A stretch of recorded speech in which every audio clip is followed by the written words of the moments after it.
नमस्कार दोस्तों, स्वागत है आपका मेरे चैनल कॉमिक्स लाइफ में। शुरू करते हैं सुरेंद्र मोहन पाठक जी द्वारा लिखा गया सुनील सीरीज का एक और मज़ेदार उपन्यास गोली और जहर पार्ट 6। अगले रोज के ब्लास्ट में सुनील की बाईलाइन के साथ मुख्य पृष्ठ पर जो सबसे मोटी सुर्खी छपी थी वो थी मकतूल के लिए जहर का सामान। उस शीर्षक के अंतर्गत सुनील ने बड़े विस्तार से उन बातों का वर्णन किया जो कि उसे कृष्णा से मालूम हुई थी। अलबत्ता उसने ये न लिखा कि इस मामले में कृष्णा का खास इशारा नम्रता ठाकुर की तरफ था, लेकिन उन लोगों में जिन्हें कि नरोत्तम ठाकुर के बेडरूम में जाकर उसकी ओवल्टीन में डिजिट्रैक्स की गोलियां पीसकर मिला देने की सुविधा प्राप्त थी, वो नम्रता का भी जिक्र करना न भूला। यूं जिन लोगों का जिक्र उस सुर्खी के साथ छपा वो थे भूषण कंसल, कल्पना कंसल, दरबारी सेठ, दीपा सेठ, अंकुर सेठ, नम्रता ठाकुर, पंकज ठाकुर, कुंवर युद्धवीर सिंह, प्रदीप सक्सेना, सुभाष, राम मिलन, पुष्पा, कृष्णा और बॉबी। उसी संदर्भ में उसने नरोत्तम ठाकुर की वसीयत का और दीनानाथ चौहान की ठाकुर को लिखी चिट्ठी का भी जिक्र किया। चिट्ठी की बाबत उसने ये भी दावा किया कि वो ठाकुर की स्टडी से चुराई जा चुकी हो सकती थी और सर्वाधिक संभावित चोर कौन हो सकता था। सबसे अधिक वरीयता से उसने ठाकुर के सोमवार रात के उस रहस्यपूर्ण मेहमान का जिक्र किया जिसे ठाकुर ने अपनी स्टडी में रिसीव किया था, जिसने ठाकुर की मौजूदगी में धूम्रपान किया था और जिसने ठाकुर के साथ विस्की पी थी। कौन था वो खास मेहमान? क्या कुंवर युद्धवीर सिंह? क्या ये सच नहीं कि घर वालों की शादी पर चले जाने के बाद वो मुगल बाग में नरोत्तम ठाकुर की कोठी के गिर्द मंडराता देखा गया था? या भूषण कंसल, क्या वो तभी स्वयं को पूर्णतः सुरक्षित महसूस करता जबकि नरोत्तम ठाकुर की जुबान हमेशा के लिए बंद हो जाती? या कोई और? ब्लास्ट के उस अंक में मुख्य पृष्ठ पर ही अन्यंत्र एक और सुर्खी थी। क्या नरोत्तम ठाकुर ने आत्महत्या की थी? उस शीर्षक के अंतर्गत सुनील ने वर्णन किया था कि कैसे जो इकलौती गोली मौकाए वारदात पर चली थी वो मकतूल नरोत्तम ठाकुर ने खुद अपने ऊपर चलाई हो सकती थी। जरूर पुलिस को भी आत्महत्या की थ्योरी पर एतबार आ रहा था, तभी तो उन्होंने मकतूल के दाएं हाथ का पैराफिन टेस्ट किया था जो कि पॉजिटिव निकला था। क्यों पुलिस इस तथ्य को छुपा रही थी? क्यों पुलिस इस तथ्य को भी छुपा रही थी जिस रिवॉल्वर से इकलौती गोली चली थी वो मकतूल की मिल्कियत थी और उस पर मकतूल की ही उंगलियों के निशान थे? क्यों पुलिस अभी तक भी मौकाए वारदात को सील की हुई थी? पुलिस क्या छुपाना चाहती थी? क्या मौकाए वारदात पर मौजूद ठाकुर के खास मेहमान के विस्की के गिलास पर से उंगलियों के निशान उठाए गए थे? उठाए गए थे तो वो निशान किसकी उंगलियों के थे? कौन था? कौन था? कौन था वो खास मेहमान? सुनील ब्लास्ट में अपने ऑफिस पहुंचकर अपनी उस रोज की व्यवस्थाओं की कोई रूपरेखा बनाने की कोशिश कर रहा था कि फोन की घंटी बजी। उसने हाथ बढ़ाकर फोन उठाया। हेलो, वो माउथ पीस में बोला। इंस्पेक्टर प्रभुदयाल। उसे रेणु की आवाज सुनाई थी। खुद आया है या लाइन पर है? लाइन पर है। दो। एक क्षण बाद उसके कान में इंस्पेक्टर प्रभुदयाल की अधिकारपूर्ण आवाज पड़ी। हेलो, नमस्ते, सुनील बोला। मैं प्रभुदयाल बोल रहा हूँ। मैंने नमस्ते कर तो दी माई बाप, सुनील विनयशील स्वर में बोला। ये तुम्हारे अखबार में तुम्हारी बाई लाइन के साथ क्या अनाप शनाप छपा है? हुजूर को किस बात से ना इत्तेफाकी हुई? हर बात से। ब्लास्ट की बदकिस्मती, पुलिस से तस्दीक किए बिना ऐसी बातें छापनी चाहिए? कौन सी बात छापी है हमने जो पुलिस की तस्दीक की मोहताज थी? मसलन आत्महत्या वाली ही बात है। पुलिस में किसने कहा कि मकतूल ने आत्महत्या की हो सकती थी? किसी ने नहीं कहा। इसी बात से तो ब्लास्ट को ऐतराज है कि पुलिस ने आत्महत्या की ओर इशारा करने वाले तथ्य छुपाकर रखे।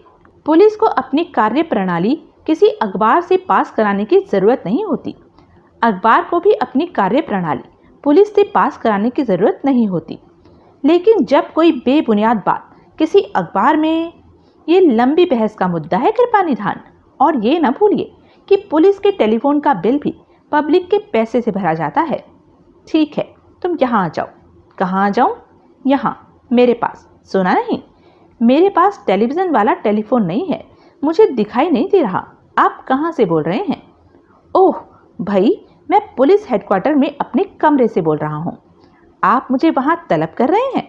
हाँ, इज्जत पर हर्फ आता हो तो मैं आऊँ तुम्हारे पास? नहीं नहीं, ऐसी कोई बात नहीं, मैं ही आता हूँ। आपका हुक्म भला मैं टाल सकता हूँ? अभी हाजिर होता हूँ। लाइन कट गई। श्याम भैया तेरी बहुत तारीफ कर रहा था। पंकज ने अपने चाय के कप पर से सिर उठाया और नम्रता की ओर देखा। वो दोनों उस घड़ी ब्रेकफास्ट टेबल पर मौजूद थी। दोनों ने ही उस रोज का ब्लास्ट पढ़ा था, लेकिन दोनों ही उस बाबत कोई चर्चा करने से कतरा रही थी। तब शायद विषय पर परिवर्तन के लिए नम्रता ने वो बात कही थी। अच्छा, पंकज भावहीन स्वर में बोली। हाँ, बहुत ही प्रभावित हुआ लगता है तेरे से। बहानों से तेरा जिक्र कर रहा था। तुझे कैसा लगा वो? ठीक है, वो तो मर मिटा मालूम होता है तेरे ऊपर। नम्रता, ऐसी बातें न करो प्लीज। मैंने इस बात का जिक्र सिर्फ तेरा रुख जानने के लिए किया है, क्योंकि मैं नहीं चाहती कि कोई खामखा तेरे पीछे पड़े। अब जबकि तेरे पापा नहीं रहे तो तेरा ख्याल रखने की, तुझे प्रोटेक्ट करने की जिम्मेदारी मुझ पर आती है। इसलिए ये जिक्र चलाया मैंने। अगर तुझे उसकी सोहबत नागवार गुजरती हो तो मैं ही श्याम भैया को कह सकती हूँ कि वो तेरे से दूर दूर रहे। नहीं, ऐसी कोई बात नहीं। यानी कि वो तुझे पसंद है? ऐसी भी कोई बात नहीं। तभी अंकुर सेठ वहां पहुंचा। गुड मॉर्निंग, वो बोला। एक प्याली चाय मैं भी पीऊंगा। हाँ हाँ, तत्काल नम्रता बोली। क्यों नहीं, बैठो। अंकुर पंकज के बगल में बैठ गया। कैसे आए सुबह सवेरे? नम्रता उसके लिए चाय बनाती हुई बोली। आप लोगों ने आज का ब्लास्ट पढ़ा? अंकुर बोला। दोनों के सिर सहमति में हिले। ओवल्टीन में जहर वाली बात का तो बड़ा व्यापक प्रचार होता जा रहा है। हाँ, पंकज बोली। शक के दायरे के बाहर किसी को भी तो नहीं छोड़ा ब्लास्ट वालों ने। मेरा तो खास जिक्र था। नम्रता चाय का कप अंकुर के सामने सरकाती हुई बोली। कृष्णा का बयान तो, अंकुर बोला, आपकी जान को सांसद कर देगा। कर ही चुका है, नम्रता बोली। ब्लास्ट का वो रिपोर्टर सुनील, जिसकी बाई लाइन के साथ जहर और आत्महत्या वाली कथाएं अखबार में छपी हैं, कल यहाँ भी आया था। वो तो मेरे मुंह पर ही साफ साफ मेरे पर शक जाहिर कर रहा था। कमीना पूछ रहा था कि मैंने एक बीमार उम्रदराज शख्स से शादी क्यों की थी। आपने क्या जवाब दिया था? वही जो मुझे देना चाहिए था। मैंने कहा गेट आउट। शायद इसी बात से भड़ककर उसने अपने अखबार में आपके खिलाफ इतना जहर उगला। नम्रता खामोश रही। वो कल मेरे से भी मिला था। वो साफ साफ कह रहा था कि जहर या गोली में से एक कारनामा आपका जरूर था। तत्काल नम्रता रुआंसी हो उठी। उसके कहने से क्या होता है? अंकुर आश्वासन पूर्ण स्वर में बोला। उसकी तो पंकज पर भी ऐसी ही नजरे इनायत थी। वो तो मुझे और मेरी मम्मी पापा को भी इसी लाइन में खड़ा कर रहा था। कोई कुछ नहीं बोला। वैसे, अंकुर बोला, उसका सबसे ज्यादा जोर ये जानने की कोशिश पर था कि ठाकुर साहब का सोमवार रात का खास मेहमान कौन था। दो नाम तो, पंकज बोली, लिए भी हैं उसने अपने अखबार की स्टोरी में, कुंवर युद्धवीर सिंह का और भूषण कंसल का। नम्रता बोली। आप लोगों की क्या राय है? इन दोनों में से कोई आया हो सकता था उस रात यहाँ? पंकज और नम्रता की निगाहें मिली। यहाँ आपसदारी में अंकुर बोला, इसका जिक्र करने में क्या हर्ज है? तब पंकज ने युद्धवीर का नाम लिया। पापा युद्धवीर के सख्त खिलाफ थे। वो धीरे से बोली। उन्होंने मुझे दो टूक हुक्म दिया था कि मैं उससे कोई वास्ता न रखूं। मेरे इनकार पर सजा के तौर पर वो बहुत बड़ा कदम उठाने वाले थे। वो मुझे अपने विरसे से बेदखल करने वाले थे। मैंने खुद अपने कानों से उन्हें टेलीफोन पर अपने वकील सक्सेना साहब से ये कहते सुना था कि वो अपनी वसीयत बदलना चाहते थे। ओह, अंकुर बोला। सोमवार दोपहर बाद युद्धवीर ने यहाँ फोन किया था, जो कि नम्रता ने सुना था। पंकज ने नम्रता की तरफ देखा। हाँ, नम्रता बोली, और मैंने उसे साफ कहा था कि पंकज उससे नहीं मिल सकती थी, क्योंकि इसके पापा ने इस मुलाकात पर पाबंदी लगा दी थी। मैंने उसे ये भी कहा था कि अगर उसने पंकज का पीछा न छोड़ा तो इसके पापा इसको अपनी तमाम चल अचल संपत्ति से बेदखल कर देने वाले थे। जवाब में वो बुरी तरह से भड़का था और ठाकुर साहब की हस्ती मिटा देने की धमकियां देने लगा था। ठाकुर साहब ने ऐसा, अंकुर बोला, उसे हतोत्साहित करने के लिए ही कहा होगा। असल में तो, लेकिन पंकज व्याकुल भाव से बोली, वो तो इसे सच समझ बैठा होगा। तो, अंकुर सक पकाया सा बोला। तो उसने पापा को फ़ोन किया होगा और उसने किसी तरह से पापा को मुलाकात के लिए मना लिया होगा। हमारी शादी पर चले जाने के बाद वो यहाँ पापा से मिलने आया होगा। उसने पापा को ब्लैकमेल करने की कोशिश की होगी। ब्लैकमेल? अंकुर चौंका। उसके पास, नम्रता बोली, पंकज की एक वीडियो कैसेट है। नम्रता? तत्काल पंकज गुस्से से बोली, इससे क्या छुपाना, ये तो घर का आदमी है, ये तो हमारी तरफ है। क्यों अंकुर? यस, अंकुर जोश से बोला, बाय ऑल मीन्स। और फिर तुम ही तो कहती हो कि उस कैसेट में कोई खराब बात नहीं है। वो तो है, वो किस्सा छोड़ो, अंकुर उतावले स्वर में बोला, वो बात की बात है। इस वक्त जो बात हो रही थी वो ये थी कि ठाकुर साहब का सोमवार का खास मेहमान युद्धवीर हो सकता था। उसने ठाकुर साहब को पंकज की वीडियो फिल्म के हवाले से दबाने की कोशिश की होगी। नतीजतन ठाकुर साहब ने भड़क कर रिवॉल्वर निकाल ली होगी, लेकिन किसी तरीके से युद्धवीर वो रिवॉल्वर ठाकुर साहब से छीनने में कामयाब हो गया होगा और वो उसी से ठाकुर साहब को शूट करके वहां से खिसक गया होगा। लेकिन पंकज बोली, ओवल्टीन में जहर, वो भी उसी की करतूत होगी। नम्रता जल्दी से बोली, उस खुराफाती आदमी ने यूं केस को उलझाने की कोशिश की होगी ताकि घर वाले भी शक के लपेटे में आ जाए। ओह! पंकज एक क्षण ठिठकी और फिर बोली, हमें इन बातों का जिक्र पुलिस से करना चाहिए। हरगिज नहीं, नम्रता सख्ती से बोली। पंकज, ये ना भूलो कि अगर पुलिस युद्धवीर के पीछे बढ़ गई तो तुम्हारी वीडियो फिल्म वाली बात उनकी जानकारी में आए बिना नहीं रहेगी। ओह, मेरी राय में तो अपने पापा और वकील सक्सेना की उस टेलीफोन वार्तालाप का जिक्र भी तुम अपनी जुबान पर न लाना, जिसे कि तुम पैरेलल टेलीफोन पर बीच में सुना बताती हो। क्यों? वो बात तुम्हारे खिलाफ जा सकती है। उसके बिना पर पुलिस को तुम्हारे पापा का कत्ल, युद्धवीर की और तुम्हारी हारी मिली भगत लग सकती है। क्या कह रही हो? पंकज आतंकित भाव से बोली, मेरी और युद्धवीर से मिली भगत, वो भी मेरे अपने ही पापा के कत्ल के लिए? नम्रता ये नहीं कह रही, अंकुर समझाता हुआ बोला, ये वो कह रही है जो ये बातें जान जाने के बाद पुलिस कहेगी। ओह ओह, फिर वार्तालाप वहीं समाप्त हो गया। पैराफिन टेस्ट वाली बात कैसे जानी? सुनील पर निगाह पड़ते ही प्रभुदयाल बोला, नमस्ते तो कर लेने दो माई बाप। सुनील आहत भाव से बोला, नमस्ते हो गई टेलीफोन पर, बैठ तो लेने दो। बैठो बैठो। शुक्रिया। क्या पियोगे, चाय या कॉफ़ी? जी। ऊंचा सुनने लगे हो? सुनता तो ठीक हूँ कृपा निधान, लेकिन जो सुना उस पर विश्वास न आया, और ये बिन मांगे मोती मिले मांगे मिले न भीख वाला हुजूर का मिजाज भी समझ में न आया। रिपोर्टर साहब, मैंने एक सिंपल सवाल पूछा था। जो मर्जी पिला दीजिए जनाब, मंगतों की भी कोई चॉइस होती है। वो अंग्रेजी में कहते नहीं है कि बेगर्स आर नॉट चूजर्स। मैं अंग्रेज नहीं हूँ, तो कॉफ़ी मंगाएं? प्लीज़। प्रभुदयाल ने हवलदार को बुलाकर कॉफ़ी का ऑर्डर दिया। पैराफिन टेस्ट वाली बात कैसे जानी? प्रभुदयाल ने उसे घूरते हुए अपना सवाल दोहराया। क्या मुश्किल काम था? सुनील लापरवाही से बोला। लाश जब दाह संस्कार के लिए घर वालों के हवाले की गई थी तो पैराफिन तब भी उसकी उंगलियों को लगी हुई थी। तुम शामिल थे दाह संस्कार में? नहीं, लेकिन किसी और ऐसे शख्स ने जो कि दाह संस्कार में शामिल था ये बात नोट की थी और किसी को बताई थी। फिर किसी ने किसी और को बताई थी, किसी और ने फिर किसी और को बताई थी, और यूं बात मंगल ग्रह से होते हुए तुम तक पहुंच गई थी? नहीं, इससे कदरन नज़दीक से पहुंची थी, चांद से ही पहुंच गई थी। टेस्ट का नतीजा कैसे जाना? क्या मतलब? जैसे तुम कह रहे हो वैसे मकतूल के हाथ का पैराफिन टेस्ट हुआ होने की खबर लग सकती है, लेकिन यूं टेस्ट के नतीजे की खबर नहीं लग सकती। ये नतीजा कि मकतूल के हाथ पर बारूद के कण पाए गए थे, जो कि ये साबित करते थे कि उसने रिवॉल्वर चलाई थी। कैसे जाना? सुनील ने उत्तर न दिया। ये तो तुम्हें मैंने ही बताया था कि मौकाए वारदात से जो रिवॉल्वर बरामद हुई थी वो मकतूल की अपनी थी, लेकिन ये कैसे जाना कि उस पर मकतूल की उंगलियों के निशान भी थे? तभी हवलदार कॉफ़ी ले आया। उसने दोनों के सामने कॉफ़ी के मग रखे और वहां से विदा हो गया। सुनील ने कॉफ़ी का एक घूंट पिया और होंठ चटकाए। मैं? प्रभुदयाल उसे घूरता हुआ बोला, अपने दोनों सवालों के जवाब का इंतजार कर रहा हूँ।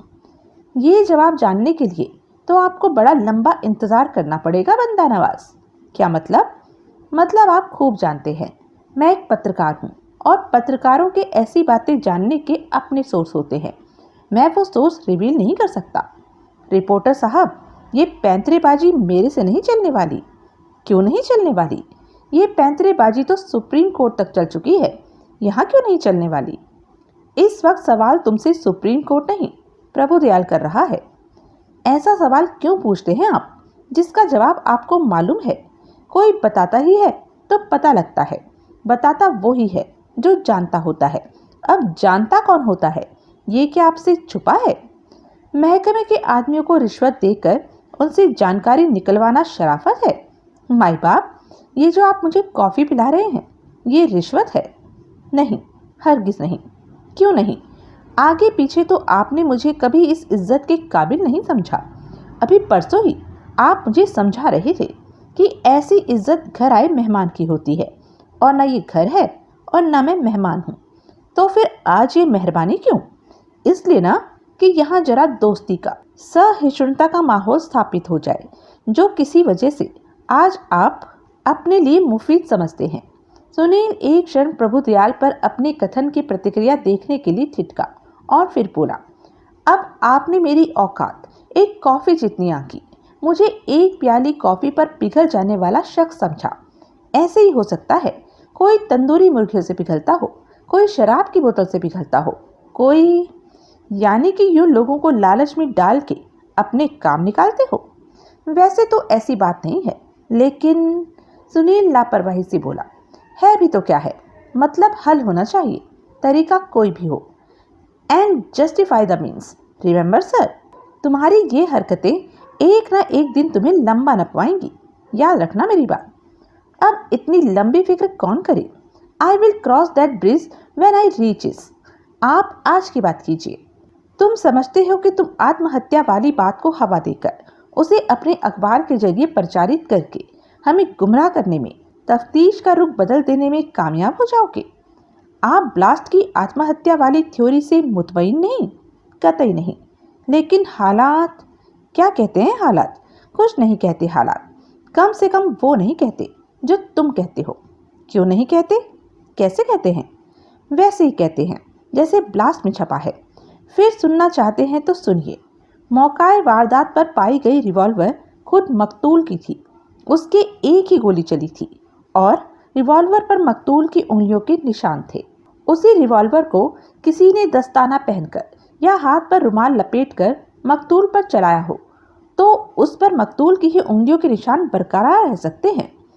पैराफिन टेस्ट में मकतूल के हाथ पर बारूद के कण पाए गए थे। रिवॉल्वर मकतूल ने अपने उस अंजाम तक पहुंचने से पहले चलाई हो सकती है। हमारी तफ्तीश बताती है कि मकतूल को शूटिंग का शौक था, लेकिन क्योंकि वो पूरी तरह से तंदुरुस्त नहीं था इसलिए शूटिंग रेंज पर नहीं जा सकता था। लिहाजा अपना ये शौक वो अपनी कोठी के पिछवाड़े के विशाल कंपाउंड में ही पूरा कर लिया करता था। वो वहाँ कहीं किसी एक पेड़ पर टारगेट को टांगकर उस पर टारगेट प्रैक्टिस किया करता था। इस बात के उसके घर वाले ही नहीं, अड़ोसी पड़ोसी भी गवाह हैं। आई सी, सुनील संभल कर बोला। वो उसके लिए नई जानकारी थी। ये भी एक वजह थी जो किसी ने गोली की आवाज़ की ओर तवज्जो नहीं दी थी। ठाकुर की कोठी में से तो ऐसी आवाज़ें आती ही रहती थी। आई सी। और पैराफिन टेस्ट के बारे में भी एक बात तुम्हें मालूम होनी चाहिए कि ये 100% निर्णायक, 100% भरोसे का टेस्ट नहीं है। इस टेस्ट द्वारा किसी के हाथ पर बारूद के कणों की मौजूदगी साबित होना ये तो साबित करता है कि उस हाथ ने कोई फायर आर्म चलाया था, लेकिन बारूद के कणों की हाथ पर मौजूदगी न साबित होना ये साबित नहीं करता कि उस हाथ ने कोई फायर आर्म नहीं चलाया था। कहने का मतलब ये है कि फायर आर्म चलाते वक्त हाथ पर बारूद छिटकना 100% पक्का नियम नहीं है। इसके उपवाद भी अक्सर देखने में आए हैं। सुनील बोला। फिर वो कुछ क्षण यूं खामोश रहा जैसे वो उस नई जानकारी को आत्मसात करने की कोशिश कर रहा हो, और फिर बोला, तो आपका ये कहना है कि ठाकुर घरवालों की शादी पर चले जाने के बाद, नौकर चाकरों के भी फारिग हो जाने के बाद, रात के 8 बजे के बाद किसी वक्त अपनी कोठी के पिछले यार्ड में टारगेट प्रैक्टिस में मशगूल हो गया था? क्यों नहीं, प्रभुदयाल बोला, वो कोई वक्त था टारगेट प्रैक्टिस का? हमारी निगाह में नहीं था, उसकी निगाह में था। Any problem? उसे किसी खास मेहमान का इंतजार था। उसकी आमद से पहले वो टारगेट प्रैक्टिस में मशगूल हो गया। क्यों नहीं? गुस्ताखी माफ हुजूर, लेकिन ये बहुत बहुत ही ज़्यादा ढिठाई भरा जवाब है। लेकिन है, ये उस किस्म का जवाब है जो पुलिस वाले तब देते हैं जब उनकी तफ्तीश की अपनी पसंदीदा लकीर से न हटने की जिद होती है। तब वो हर उस बात को नकारने की कोशिश करते हैं जो उनकी थ्योरी से मेल नहीं खाती, और हर उस बात को कैसे न कैसे साबित करके दिखाने की कोशिश करते हैं जो उनकी थ्योरी से मेल खाती है। रिपोर्टर साहब, पुलिस की कार्यप्रणाली मौजूदा बहस का मुद्दा नहीं है। तुम अपनी आत्महत्यावादी थ्योरी पर ही तवज्जो दो। तो अब तुम्हारी समझ में आ गया कि क्यों ठाकुर के हाथ पर बारूद के कण हो सकते थे, क्यों उसकी रिवॉल्वर पर उसी की उंगलियों के निशान हो सकते थे। अब बोलो, आत्महत्या वाली अपनी थ्योरी के हक में और क्या है तुम्हारे पास? आप इन तथ्यों को छुपा क्यों रहे हैं? कोई कुछ नहीं छुपा रहा। पुलिस की तफ्तीश एक बहुत विस्तृत काम होता है और पुलिस किसी मुकाम पर पहुंचकर ही अपनी रिपोर्ट पेश करना पसंद करती है। हमने मुजरिम पकड़ना होता है। हासिल जानकारी को बेहतरीन तरीके से मुजरिम के खिलाफ इस्तेमाल करना होता है। उसके खिलाफ अदालत में एक मजबूत केस खड़ा करना होता है। तुम अखबार वालों की तरह हमने छोटी मोटी जानकारी को सेंसेशन बनाकर पब्लिक के मनोरंजन के लिए उनके सामने नहीं पेश करना होता। तफ्तीश सीढ़ी सीढ़ी होती है। हम एक कदम उठाते हैं तो फिर दूसरा कदम उठाते हैं, एक सवाल पूछते हैं तो फिर दूसरा सवाल पूछते हैं। जब कदम सही होता है, सवाल सही होता है, तो नतीजा भी सही होता है। ये है पुलिस की कार्यप्रणाली। जबकि तुम लोग एक ही छलांग में सबसे ऊपरली सीढ़ी पर पहुंचना चाहते हो। तुम्हारा नतीजा गलत निकले तो तुम्हारा कुछ नहीं जाता, क्योंकि सेंसेशन की, स्कैंडल की भूखी पब्लिक का मनोरंजन फिर भी हो जाता है। जबकि पुलिस का नतीजा गलत निकले तो इन्वेस्टिगेटिंग ऑफिसर की जान परा बनती है। कोई केस कोर्ट में स्टैंड न कर पाए तो पूरे महकमे की नाक कटती दिखाई देने लगती है। बात समझ में आई रिपोर्टर साहब? आई। सुनील प्रभावी स्वर में बोला, मैं जानता हूँ कि तुम एक मेहनती और ईमानदार नौजवान हो और एक कमिटेड जर्नलिस्ट हो। तुम्हारा अखबार एक इज्जतदार नेशनल डेली है। निष्पक्ष और खबरदार अखबार निकालना अखबार के मालिक और तुम्हारे चीफ एडिटर मालिक साहब का जुनून है। उन्होंने अपना सब कुछ ब्लास्ट में झोंका हुआ है। इस नोबल कॉज के लिए वो अपनी इकलौती औलाद की बलि तक दे चुके हैं। इसलिए अपना अजीज जान के तुम्हें ये राय दे रहा हूँ कि ऐसे अखबार को स्कैंडल शीट बनाने की कोशिश न करो। उसी सेंसेशनलिज्म का हथियार न बनाओ। तुम्हारा उद्देश्य पुलिस में नुक्स निकालना, उसकी कार्यप्रणाली को दोष देना है तो जुदा बात है, वरना तुम बखूबी जानते हो कि आत्महत्या वाली थ्योरी में कुछ नहीं रखा। अच्छा, मकतूल एक पढ़ा लिखा समझदार उम्रदराज शख्स था। डिजिट्रैक्स नाम की जो दवा वो रेगुलर खाता था, उसके घातक प्रभाव से वो न वाकिफ रहा हो, ये नहीं हो सकता। अगर उसने आत्महत्या करनी होती तो वो 4-6 गोलियां डिजिट्रैक्स की निगलता और मौत के इंतजार में आराम से पलंग पर लेट जाता। लेकिन उसने ऐसा नहीं किया। दिन भर का थका मांदा वो शख्स घर वालों को घर से रुखसत करके नौकरों चाकरों को उनके कमरों में भेजकर नीचे स्टडी में पहुंचा, जहां उसने पहले एक मेहमान को एंटरटेन किया, उसके साथ विस्की तक पी और फिर मेहमान को विदा करके अपनी रिवॉल्वर निकालकर अपने गले में गोली मार ली। कहाँ गोली मार ली? गले में? हाँ, गले में, जहाँ की गोली लगने से वो बच भी सकता था। रिपोर्टर साहब, मरने को मरे जा रहे उस शख्स ने रिवॉल्वर की नाल अपनी कनपट्टी से सटाकर गोली नहीं चलाई। नाल को अपने मुंह में घुसेड़कर रिवॉल्वर का घोड़ा नहीं दबाया। उसने अपने को गोली अपने गले में मारी, क्योंकि वो अहमक था, क्योंकि अक्ल से उसका कुछ लेना देना नहीं था। ऐसा तो नहीं हो सकता था। तो फिर यही कि ये आत्महत्या का केस नहीं। चलो, प्रभुदयाल तनिक हंसा। तुम्हारा एहसान है पुलिस के महकमे पर कि तुमने अपनी बात को गलत तस्लीम किया। उंगलियों के निशानों के बारे में क्या कहते हैं आप? कौन से उंगलियों के निशानों के बारे में? जो कि ठाकुर की उस रात के खास मेहमान के हो सकते हैं। मेरा ये सवाल खास तौर से खास मेहमान के विस्की के गिलास की बाबत है। उस पर से कोई उंगलियों के निशान नहीं मिले, जबकि ठाकुर के विस्की के गिलास पर उसकी उंगलियों के निशान थे। ये अचरज की बात नहीं, कोई खास अचरज की बात नहीं।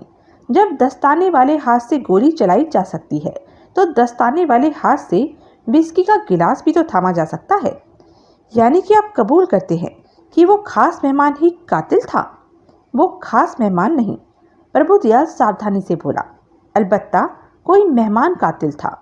मेरे कहने का मतलब ये है कि ये जरूरी नहीं कि ठाकुर के साथ विस्की में शरीर मेहमान ही कातिल रहा हो। यानी कि मेहमान दो थे, एक से ज्यादा थे। दो भी तो एक से ज्यादा ही होता है, तीन भी एक से ज्यादा होता है, चार भी एक से ज्यादा होता है। यानी कि मकतूल सोमवार रात को दरबार लगा के बैठा हुआ था अपने घर में मेहमान नवाजी के लिए। तुम वो किस्सा छोड़ो, अब तुम ये बताओ कि तुमने ये ओवल्टीन में जहर वाली बात हमें क्यों नहीं बताई? नहीं क्यों बताई? सरासर बताई। बताई तभी तो आपको इसकी खबर लगी। हमारा अखबार पढ़ा ना जनाब ने? खबर के साथ तुम्हें मेरे पास आना चाहिए था फौरन। बंदा नवाज, मैं ब्लास्ट की नौकरी करता हूँ, पुलिस की नौकरी नहीं करता। वो लड़की गायब है, मुझे मालूम हुआ है। खबर फौरन हम तक पहुंची होती तो वो यूं गायब ना हो पाई होती।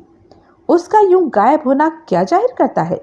यही कि पहले तो उसने एक वाहियात बात की बाबत मुंह फाड़ा, बदले की भावना से प्रेरित होकर अपने एम्प्लॉयर की बीवी पर बेजा इल्जाम लगाया, और फिर अपनी इस हरकत से इतना डर भी गई कि उसने वक्ती तौर पर चुपचाप कहीं खिसक जाने में ही अपनी भलाई समझी। उसकी तलाश की कोशिश तो आप कर रहे होंगे? कर रहे हैं, तलाश कर भी लेंगे हम उसे। लेकिन देख लेना, जब वो लड़की कृष्णा पुलिस के रूबरू होती तो ओवल्टीन में जहर वाली अपनी कहानी से साफ मुकर जाएगी। मुकरेगी नहीं तो अपनी गलत बयानी के लिए गिड़गिड़ा के माफी मांग रही होगी। मौकाए वारदात पर अभी भी पुलिस की सील क्यों है? अब नहीं है, भले ही जाके कबड्डी खेल लो वहां। पहले क्यों थी? क्योंकि पहले तफ्तीश मुकम्मल नहीं हुई थी। ठाकुर के उस रात के वाहिद मेहमान या मेहमानों की शिनाख्त के लिए वहां से उंगलियों के निशान उठाए जाने थे, जो कि बड़ा व्यापक काम था। ये काम कल रात 2 बजे तक चला। बस यही वजह थी मौकाए वारदात को सील करके रखने की? और क्या होती? मैं आपसे पूछ रहा हूँ। यही वजह थी। घातक गोली जो खिड़की से बाहर उड़ गई बताई जाती है, मिली? अभी पता नहीं। मतलब मैंने पहले ही बताया है कि मकतूल अपनी कोठी के पीछे कंपाउंड में टारगेट प्रैक्टिस किया करता था। उस कंपाउंड से कम 150 गोलियां बरामद हुई हैं। उन्हीं में से एक गोली घातक गोली होगी, लेकिन पुलिस लेबोरेटरी में माइक्रोस्कोपिक एग्जामिनेशन के जरिए उसकी शिनाख्त करने में बहुत वक्त लगेगा। घातक गोली मकतूल की गर्दन में से गुजरी थी। उस पर उसके खून के अंश होंगे, जिसकी वजह से उसकी शिनाख्त। अब तुम मुझे मेरा धंधा सिखाने की कोशिश कर रहे हो? सॉरी, सुनील बोला। उसने कॉफी का एक घूंट पिया और बोला, माई बाप, मकतूल के खास मेहमान के संदर्भ में ब्लास्ट का 2 जनों की तरफ खास इशारा था। हाँ था, प्रभुदयाल लापरवाही से बोला। कुंवर युद्धवीर सिंह और भूषण कंसल की तरफ। उन पर आपकी कोई कृपा दृष्टि नहीं हुई? अभी हो जाएगी। कोई खास उत्साह नहीं मालूम होता आपका इस मामले में। भाई, उन दोनों में से कोई मकतूल का उस रात का खास मेहमान रहा हो सकता है, लेकिन कातिल नहीं हो सकता। क्यों? क्योंकि मुझे पता है कातिल कौन है। न सिर्फ पता है, उसकी गिरफ्तारी का हुक्म भी जारी किया जा चुका है। किसकी गिरफ्तारी का? सुनील सशंक स्वर में बोला। सोचो, ओ माय गॉड, कहीं आपकी नजरे इनायत फिर ज्योत्सना जोशी पर ही तो नहीं हो रही? फिर क्या मतलब? आप पहले भी उसे गिरफ्तार कर चुके हैं। पहले उस पर चोरी का इल्जाम था, जो कि मकतूल ने वापस ले लिया था। अब उस पर कत्ल का इल्जाम है, जो कि वापस नहीं हो सकता। ये आपकी जाति है खामखा। रिपोर्टर साहब, हमारे पास अकाट्य सबूत है। उसके खिलाफ केस की मजबूती को पूरी तरह से परख चुकने के बाद हमने उसे गिरफ्तार करने का हुक्म जारी करवाया है। माई बाप, कत्ल की रात को वो लड़की तो अपने हॉस्टल के कमरे में मौजूद थी। तुम्हें कैसे मालूम है? मुझे खुद ज्योत्सना ने बताया था। उसने बताया और तुमने यकीन कर लिया। वो मुझसे झूठ नहीं बोल सकती। क्यों? क्योंकि सुनील से जवाब देते न बना। बड़े नर्वस भाव से उसने कॉफी की एक चुस्की लगाई और सिगरेट के लिए अपनी जेब टटोलने लगा। सच बोलने का रिवाज, प्रभुदयाल बोला। राजा हरीशचंद्र के साथ ही खत्म हो गया था रिपोर्टर साहब। सुनील ने सिगरेट सुलगाकर उसका एक लंबा कश लगाया और फिर चिंतित भाव से बोला, क्या सबूत है आपके पास उसके खिलाफ? सुन लो, तुम भी क्या याद करोगे? प्रभुदयाल बड़ी दयानतदारी से बोला, सबसे बड़ा सबूत तो यही है कि सोमवार रात को कत्ल के वक्त के आसपास वो अपने हॉस्टल में नहीं थी और वो मौकाए वारदात पर थी। साबित कर सकते हैं? भाई साबित कर सकते हैं, तभी तो सबूत है। दोनों बातें साबित कर सकते हैं। दोनों बातों के चश्मदीद गवाह हैं हमारे पास। गवाह हैं? बहुवचन में? हाँ। कौन है वो गवाह? गवाह नंबर 1 वो टैक्सी ड्राइवर है जो सोमवार रात को 9 बजे के करीब ज्योत्सना जोशी को धर्मपुरे से अपनी टैक्सी में बिठाकर मुगल बाग लेकर गया था और मकतूल नरोत्तम ठाकुर की कोठी के सामने उतार कर आया था। गवाह नंबर 2 वो टैक्सी ड्राइवर है जो 9:30 बजे के करीब ज्योत्सना को मुगल बाग से धर्मपुरी वापस लाया था। दोनों टैक्सी ड्राइवरों को हम न सिर्फ ट्रेस कर चुके हैं बल्कि उनका ज्योत्सना जोशी से आमना सामना भी करा चुके हैं। दोनों ने ही अपने सोमवार रात के पैसेंजर के तौर पर ज्योत्सना जोशी को निसंकोच पहचाना है। ओह! गवाह नंबर 3 लड़की के हॉस्टल का चौकीदार राधेश्याम है, जिसे लड़की ने 100 का नोट इस मेहरबानी की एवज में दिया था कि वो किसी को न बताए कि वो उस रात 10 बजे के करीब तब हॉस्टल लौटी थी, जबकि वो हॉस्टल के कंपाउंड के फाटक को ताला लगाने की तैयारी कर रहा था। प्रभुदयाल ने बड़े संतोषपूर्ण भाव से सुनील की परेशान हाल सूरत का मुआयना किया और फिर आगे बढ़ा। गवाह नंबर 4 टेलीग्राफ ऑफिस का वो कर्मचारी है जो कि सोमवार रात को ठीक 9:30 बजे ज्योत्सना जोशी के लिए एक टेलीग्राम लेकर आया था। उसने हॉस्टल में जाके ज्योत्सना के कमरे का दरवाजा खटखटाया था तो वहां जवाब देने के लिए किसी को नहीं पाया था। फिर वो उस टेलीग्राम को बगल के कमरे में रहती लड़की का दरवाजा खटखटाकर उसको सौंप के गया था। रिपोर्टर साहब, बगल के कमरे वाली लड़की और टेलीग्राम ऑफिस का कर्मचारी दोनों इस बात के गवाह हैं कि सोमवार रात 9:30 बजे के करीब, यानी कि कत्ल के संभावित वक्त के करीब, ज्योत्सना अपने हॉस्टल के कमरे में नहीं थी। इसका मतलब ये तो नहीं कि वो मकतूल की स्टडी में थी? इसका ये मतलब नहीं, प्रभुदयाल पूरे इत्मीनान से बोला। लेकिन मेरे आखिरी सबसे अहम गवाह के बयान का यही मतलब है। यानी कि वो अलग बांध के रखा है जो माल बढ़िया है? बिल्कुल। आखिरी गवाह कौन है? मकतूल के घर की बॉबी नाम की मेड। जी? जिसने कि सोमवार रात को 9:30 बजे के करीब खुद अपनी आंखों से ज्योत्सना जोशी को बेहद घबराई बौखलाई में मकतूल की स्टडी से बाहर निकलते देखा था। वो ज्योत्सना को पहचानती थी? तब नहीं पहचानती थी, लेकिन जब उसका ज्योत्सना से आमना सामना कराया गया तो उसने फौरन गोली की तरह उसे पहचाना था। इतनी से साबित हो गया कि कत्ल ज्योत्सना ने किया था। और क्या कोई कसर रह गई? जो लड़की ये कहती है कि सोमवार रात को उसने अपने हॉस्टल से बाहर कदम तक नहीं रखा था, वो न सिर्फ हॉस्टल से बाहर गई, वो मुगल बाग गई, मकतूल की कोठी पर गई, उसकी स्टडी में गई और ऐन कत्ल के वक्त के आसपास बदहवासी की हालत में स्टडी से कूच करती देखी गई। उसने हॉस्टल से अपनी गैर हाजिरी छुपाए रखने के लिए हॉस्टल के चौकीदार को रिश्वत तक दी। रिपोर्टर साहब, सोमवार रात की उस लड़की की एक एक हरकत उसकी काली करतूत की तरफ मजबूत इशारा है। चश्मदीद गवाह कोई नहीं आपके पास? सुनील जिद भरे स्वर में बोला। किसी ने ज्योत्सना को मकतूल पर गोली चलाते नहीं देखा था। बड़े ढीठ हो। आई रिपीट, चश्मदीद गवाह कोई नहीं आपके पास। जरूरत ही नहीं है चश्मदीद गवाह की। लड़की को यहाँ पहुँचने दो। वो खुद ही गा गा के कबूल कर रही होगी कि उसी ने नरोत्तम ठाकुर का कत्ल किया था। उसके हाथ मकतूल की रिवॉल्वर कैसे लगी, ये भी वो खुद ही बताएगी। कत्ल का उद्देश्य? दीनानाथ चौहान की वो चिट्ठी जो मकतूल के अधिकार में थी और जो ज्योत्सना के बाप को बेगुनाह साबित कर सकती थी। वो चिट्ठी तो कत्ल से बहुत पहले चोरी जा चुकी थी। तुम कहते हो ना, हकीकतन ऐसा हो चुका था।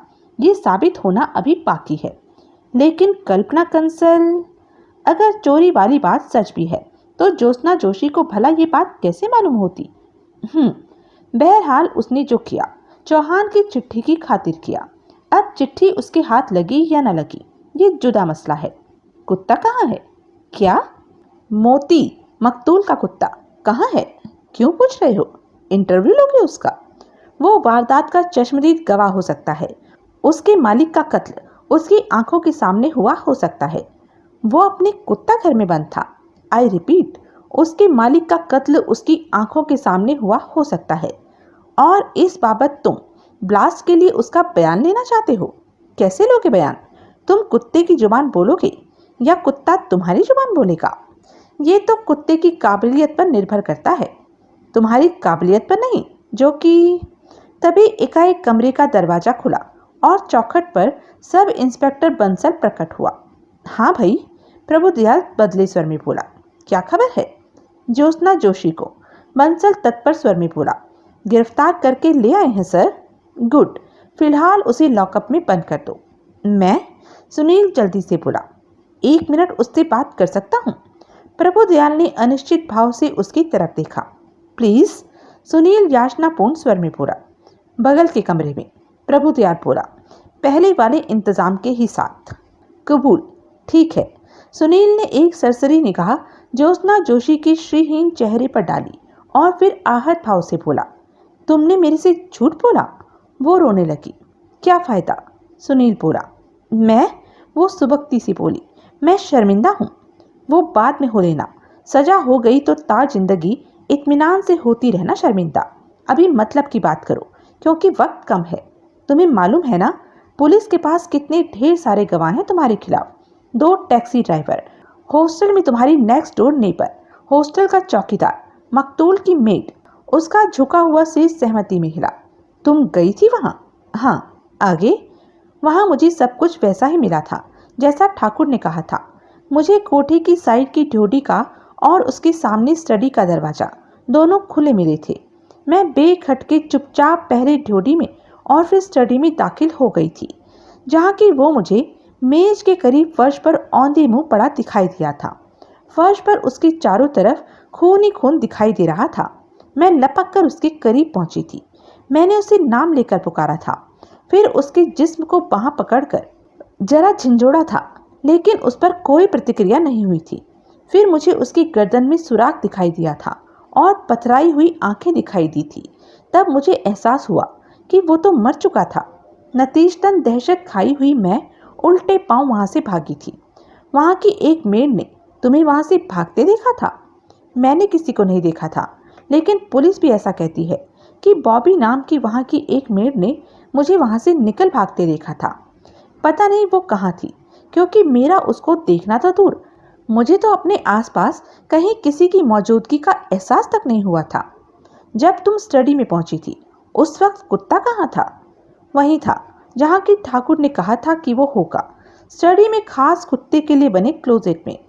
तुम्हें कैसे मालूम है कि वो क्लोजेट में था? मैंने स्टडी में कदम रखते ही उसकी एक बार जोर से भौंकने की आवाज़ सुनी थी। फिर जितनी देर मैं वहाँ ठहरी थी उतनी देर वो निरंतर धीरे धीरे गुर्राता रहा था। स्टडी में रोशनी थी? हाँ, पूरी पूरी। फिर तो तुम्हारी मेज की तरफ भी तवज्जो गई होगी। हाँ, क्यों पूछ रहे हो? तब वहाँ सोडा साइफन, विस्की की बोतल, विस्की की गिलास और एश ट्रे पड़ी थी। हाँ, और एश ट्रे में पड़ा एक सिगरेट उस घड़ी भी सुलग रहा था। पक्की बात? हाँ, इसका मतलब ये हुआ कि मकतूल का वो खास मेहमान जिसको उसने विस्की से नवाजा था तुम्हारे वहां पहुंचने से जरा ही पहले वहां से गया था। सुनील, जरूर उसी ने ठाकुर का कत्ल किया होगा, बशर्ते कि ये कारनामा तुम्हारा नहीं। मैंने उसका कत्ल नहीं किया। ऐसी बात थी तो मेरे से झूठ क्यों बोला? सोमवार रात को जब मैं खास यही बात दरियाफ्त करने तुम्हारे हॉस्टल पहुंचा था तो तभी साफ ऐसा क्यों ना कहा? क्योंकि तब मुझे लग रहा था कि तुम्हें मेरी बात पर यकीन नहीं आएगा। अब आ जाएगा? सुनील, बाय गॉड, मैंने उसका कत्ल नहीं किया। वो मेरे वहां पहुंचने से पहले ही मरा पड़ा था। उसका कत्ल जरूर उस शख्स ने किया था जो मेरे से पहले वहां मौजूद था, जो ऐश ट्रे में जलता सिगरेट छोड़ के गया था। कहीं ऐसा तो नहीं कि ठाकुर के बुलावे पर वहां जाने पर तुम्हारा उससे कोई सुलहनामा नहीं हो पाया था, क्योंकि वो अपने वादे के मुताबिक तुम्हें चौहान की चिट्ठी नहीं दिखा पाया था, क्योंकि वो तुम्हें ये विश्वास नहीं दिला पाया था कि चौहान की चिट्ठी चोरी गई थी और उसे इस बात की खबर नहीं थी। तब किसी तरह उसकी रिवॉल्वर तुम्हारे हाथ में आ गई थी। तुमने उसको धमकाकर चिट्ठी हासिल करने की नीयत से रिवॉल्वर उसकी तरफ तानी थी, तो तुम्हारी ना तजुर्बेकारी की वजह से वो चल गई थी। तब आतंकित होकर रिवॉल्वर वहीं फेंककर तुम वहां से भाग खड़ी हुई थी। नहीं नहीं नहीं, मैं कहती हूँ वो मेरे वहां पहुंचने से पहले ही वहां मरा पड़ा था। तुमने झूठ क्यों बोला?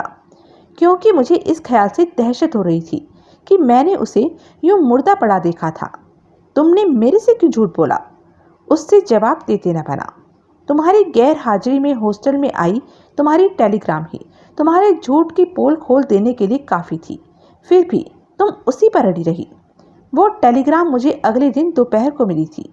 मेरी जिस पड़ोसिन ने वो टेलीग्राम रिसीव की थी, उसकी अगली रोज़ साप्ताहिक छुट्टी थी, इसलिए उस रोज़ वो दोपहर तक सोती रही थी। जब मैंने सोचा था कि मेरी पिछली रात की गैर हाजिरी की बाबत जब तब तक कोई सवाल नहीं हुआ था, तो अब क्या होता, इसलिए मैंने खामोश रहना ही मुनासिब समझा और ये समझा कि 100 रुपये में चौकीदार के मुंह पर पट्टी बन सकती थी। उसका झुका हुआ सिर और झुक गया। वैसे चाहे उसका ध्यान इस तरफ न जाता कि तुम हॉस्टल में थी या बाहर से लौटी थी, लेकिन रिश्वत देकर इस बात को बकायदा मजबूत कर दिया, पक्के तौर पर दर्ज करा दी बात उसके जहन में। सॉरी सॉरी, सुनील व्यंगपूर्ण स्वर में बोला। यानी कि जो किया फिर नहीं करोगी? मैंने उसका कत्ल नहीं किया। इस बार बाई गॉड नहीं कहा। तुम मेरी खिल्ली उड़ा रहे हो। खिल्ली तो तुम्हारी तकदीर उड़ाएगी तुम्हारी, या शायद उड़ा ही चुकी है। अब मेरा क्या होगा? संभावना तो यही दिखाई देती है कि बहुत जल्द तुम भी जेल में अपने बाप की अगल बगल की किसी बैरक में बैठी दिखाई दोगी। वो फिर रोने लगी। खामोश, सुनील गुस्से में बोला।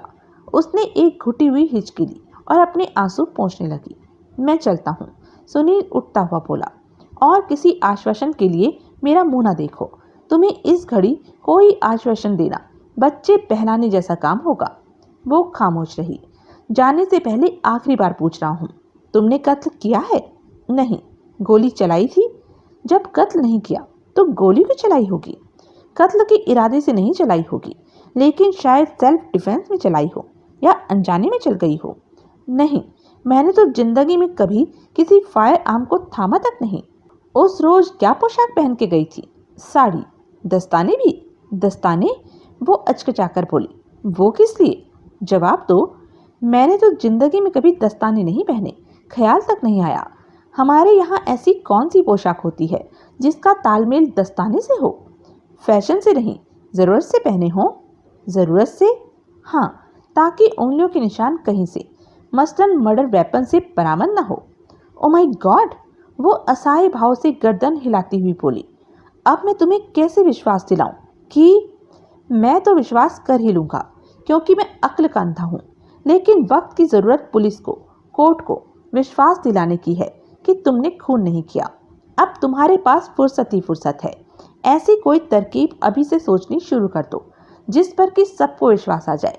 फिलहाल नमस्ते। सुनील बिना ज्योत्सना पर दोबारा निगाह डाले वहां से निकला और वापस प्रभुदयाल के कमरे में पहुंचा। प्रभुदयाल उस घड़ी अपने सामने रखे एक टाइपशुदा फुल स्केप कागज का अध्ययन कर रहा था। बात कराए? प्रभुदयाल सिर उठाकर बोला। हाँ, सुनील बोला। क्या कहती है वो? आपको मालूम ही है क्या कहती है? क्या कहती है? कहती है वो वहां गई तो थी, लेकिन उसने कत्ल नहीं किया। तुम्हें यकीन आ गया उसकी बात का? अब मैं क्या कहूँ? जो शख्स एक बार झूठ बोल सकता है, वो 2 बार बार बार भी झूठ बोल सकता है।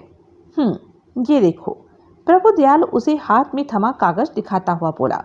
ये एक और सबूत है लड़की के खिलाफ। ये क्या है? सुनील सशंक स्वर में बोला। ये पुलिस लेबोरेटरी की रिपोर्ट है, उस साड़ी की बाबत और उस बैली की बाबत जो सोमवार रात को लड़की पहने हुई थी। लड़की ने अपनी तरफ से होशियारी दिखाई थी। उसने बैली को और साड़ी के फॉल की ओर उस भाग को जहाँ की खून लगा था अच्छी तरह से धो दिया था। नंगी आंखों से बैली और साड़ी पर खून के धब्बे नहीं दिखाई देते थे, लेकिन पुलिस लेबोरेटरी में जब इन दोनों चीज़ों का माइक्रोस्कोपिक एग्जामिनेशन किया गया तो दोनों चीज़ों पर खून के धब्बे लगे पाए गए थे और ये स्थापित भी किया जा चुका है कि वो खून मकतूल नरोत्तम ठाकुर के ही ब्लड ग्रुप का है। आई सी, अब क्या कहते हो? बेखौफ कहूँ? हाँ हाँ, क्यों नहीं। ये सर्कमस्टेंशियल एविडेंस है जो कि मैं मानता हूँ कि आपके पास बहुत याद में है और जो पहली निगाह में बहुत ही विध्वंसक मालूम होती है, लेकिन इनसे सिर्फ ज्योत्सना जोशी की मौकाए वारदात पर मौजूदगी साबित होती है। ये साबित नहीं होता कि कत्ल भी उसी ने किया है। अजीब आदमी हो, एक सांस में उसकी जुबान पर शक जाहिर करते हो और दूसरी ही सांस में फिर उसकी हिमायत करने लगते हो। इंस्पेक्टर साहब, मैं जब किसी का साथी बनता हूँ तो सुख दुख दोनों का साथी बनता हूँ, इसलिए आसानी से मैं उस लड़की से पल्ला नहीं झाड़ देने वाला। यानी कि उसे बेगुनाह साबित करने की अपनी कोशिश जारी रखोगे? हाँ, भले ही वो गुनहगार हो, जो हकीकत है वो सामने आ जाएगी। वो लड़की अगर बेगुनाह है तो इतना बड़ा कांड हुआ देखकर वो घर क्यों जा बैठी?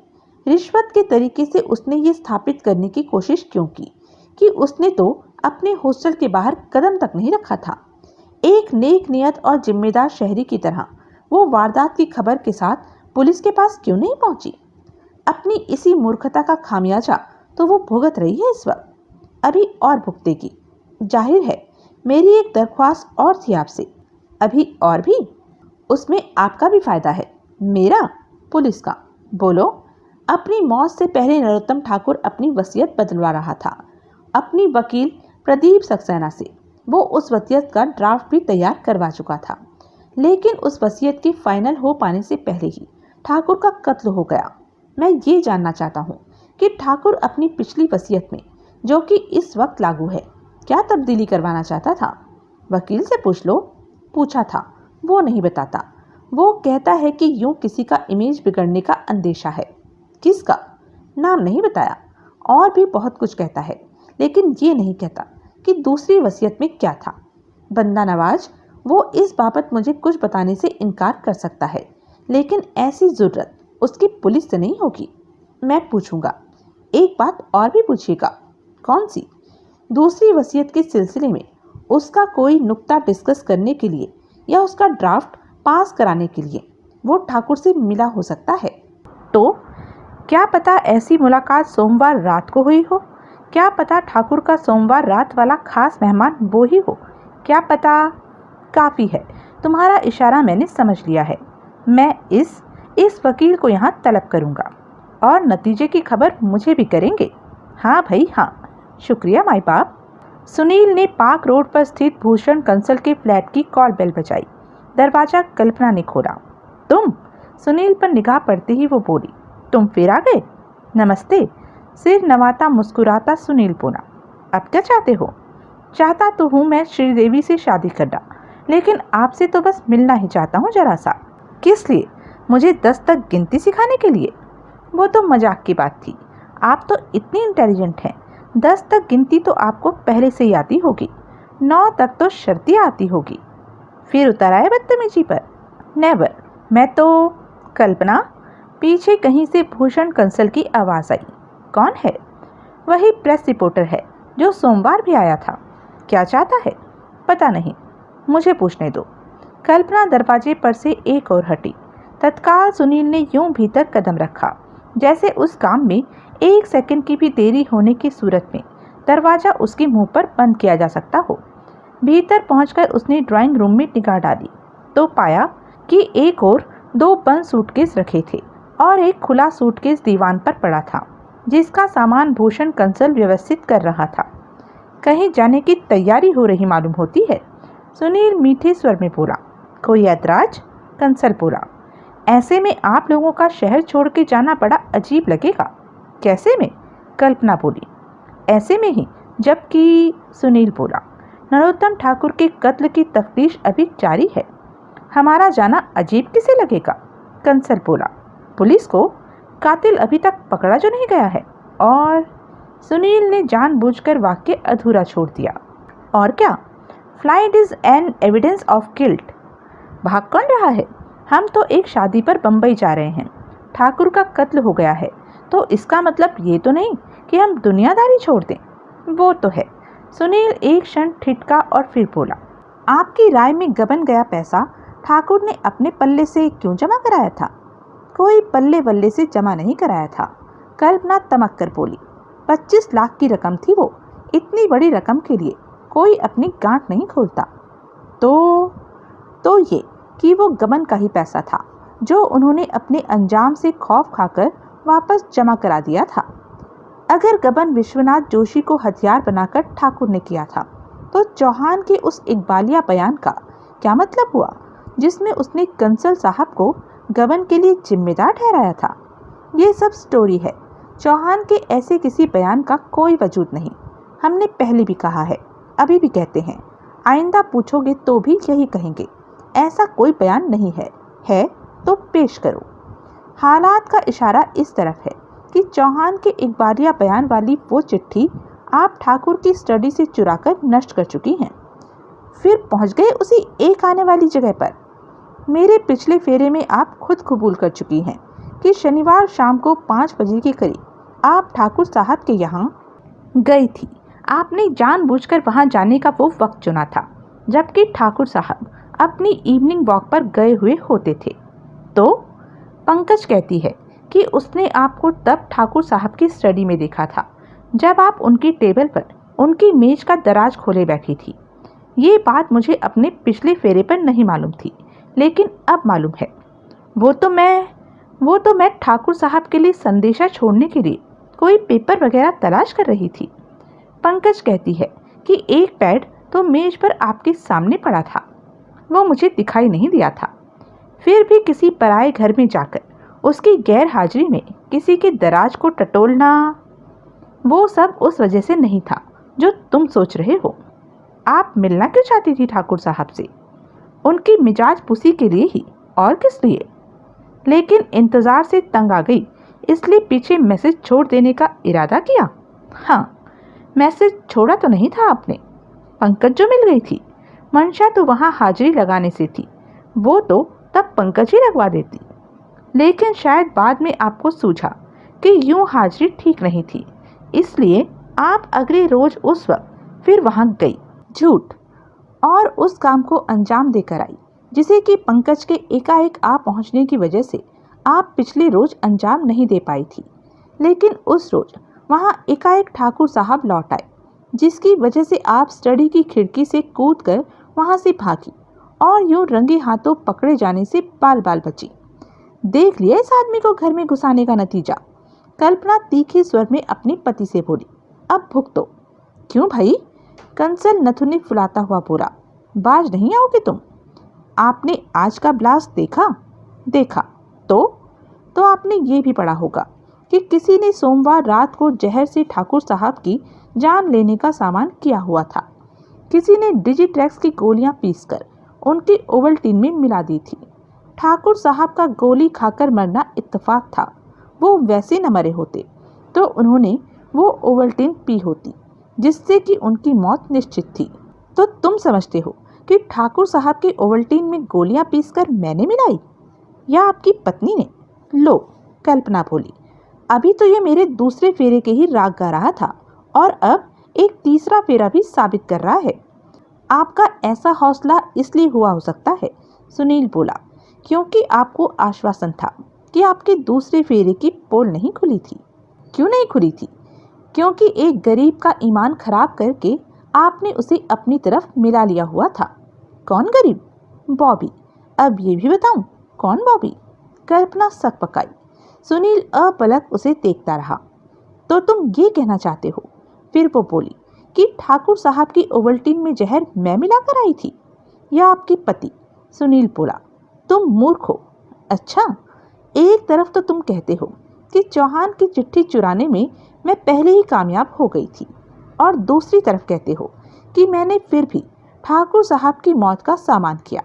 दोनों बातें कैसे हो सकती हैं? हो सकती हैं। सुनिए, कैसे हो सकती हैं। मेरा कहना यह है कि वो चिट्ठी चुराकर उसे पढ़ चुकने के बाद ही आपको ये एहसास हुआ था कि वो आपकी अपेक्षा से कहीं ज़्यादा खतरनाक थी। आपने महसूस किया था कि चिट्ठी में निहित तथ्यों की जानकारी भी ठाकुर को होना आप लोगों के लिए खतरनाक साबित हो सकता था, क्योंकि उसकी हल्फिया बयान की बिना पर भी विश्वनाथ जोशी वाला केस फिर खुल सकता था। यूं अगर ये साबित हो जाता कि गबन असल में चौहान की मदद से आपके पति ने किया था, तो 25 लाख रुपया तो आप लोगों की गिरह से निकलता ही निकलता। कंसल साहब जेल भी जाते। इसलिए आपने महसूस किया कि उस दुश्वारी से ठाकुर साहब की तत्काल मृत्यु ही आपको निजात दिला सकती है। एक बार ये फैसला कर लेने के बाद बाकी काम आसान था। आप लोग ठाकुर साहब के फैमिली फ्रेंड्स हैं, इसलिए ठाकुर साहब की रात को सोने से पहले ओवल्टीन पीने की आदत से आप बखूबी वाकिफ हो सकते थे। आपको डिजिट्रैक्स और ओवरडोज की सूरत में उसके घातक प्रभाव की खबर होना भी कोई बड़ी बात नहीं। ठाकुर साहब ने कभी आपको खुद ही इस बाबत बताया हो सकता है। उम्र दराज लोग अपनी दवाएं और अपनी बीमारियों के लक्षण अपने मिलने जुलने वालों से डिस्कस करते ही रहते हैं। मिस्टर, कल्पना तीखे स्वर में बोली, ये ब्लफ यहाँ नहीं चलने का। तुम 7 जन्म कुछ साबित करके नहीं दिखा सकते। आप?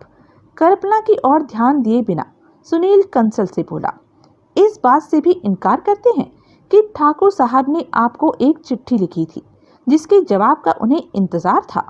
कंसल हिचकिचाया। उसने अपनी पत्नी की तरफ देखा। पत्नी ने इनकार में सिर हिलाया। उस चिट्ठी की? सुनील चेतावनी भरे स्वर में बोला, बहुत लोगों को वाकिफियत है। हाँ, कंसल निर्णायक स्वर में बोला, लिखी थी और मैंने चिट्ठी मिलते ही ठाकुर साहब को टेलीफोन करके उसका जवाब दे दिया था।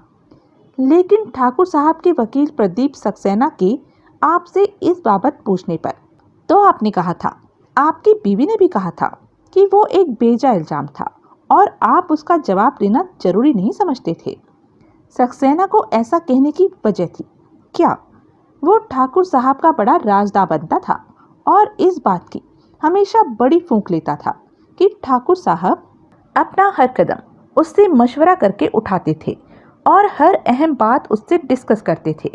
जब ठाकुर साहब ने उसे नहीं बताया था कि मैंने चिट्ठी की बाबत फ़ोन पर उनसे बात की थी, तो फिर मैं भी क्यों बताता? आई सी। बहरहाल फ़ोन पर क्या जवाब दिया था आपने? यही कि अगर उन्होंने मेरे ऊपर कोई उल्टा सीधा इल्ज़ाम लगाया तो मजबूरन मुझे उनके खिलाफ कोर्ट कचहरी करनी पड़ेगी। क्या कोर्ट कचहरी करते आप? मैं उन पर मानहानि का मुकदमा दायर करता। ठाकुर साहब ने क्या जवाब दिया था? उन्होंने कोई जवाब नहीं दिया था। चुपचाप सुन ली थी उन्होंने ये बात। और क्या करते? उनका ब्लफ और कितनी देर चल सकता था? आपका ये वार्तालाप उनसे कब हुआ था? सोमवार। कहाँ किया था फ़ोन आपने? उनकी कोठी पर। फ़ोन ठाकुर साहब ने खुद उठाया था या किसी और ने रिसीव करके ठाकुर साहब को दिया था? उन्होंने खुद उठाया था। किस वक्त किया था फ़ोन आपने? मंसल हिचकिचाया। उसने अपनी पत्नी की ओर देखा।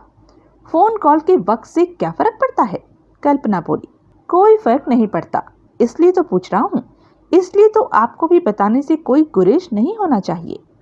फ़ोन मैंने, कंसल बोला, शाम 6:30 बजे के करीब किया था। सुनील ने एक आहसी भरी। कंसल उस सवाल के चक्कर में नहीं आया था।